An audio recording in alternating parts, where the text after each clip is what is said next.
बुधवार दिनांक 29 जानेवारी 2025 रोजी दर्श मौनी अमावस्या आहे।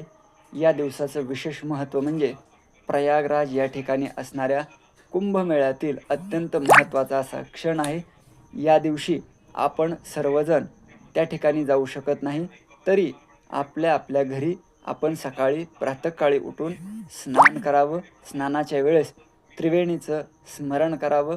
गंगा सरस्वती रेवा पयोष्णी नर्मदा जले स्नापितोसी मया देव तथा शांती कुरुष्वमे, अशा प्रकारे या सप्तनद्याचं त्रिवेणी संगमाचं आपल्या अंतःकरणामध्ये आपल्या मनामध्ये स्मरण करून आपण सुद्धा त्याच प्रकारचं पुण्य प्राप्त करू शकतो। त्यामुळं सर्वांनी बुधवारी न विसरता त्रिवेणीचं स्मरण करून स्नान करूया आणि कुंभमेळ्यामध्ये या ठिकाणी आपल्याला त्या प्रकारचं पुण्य आपल्या देखील पदरामध्ये पाडून घेऊया। सर्वांनी हे जरूर लक्षात ठेवावं। धन्यवाद।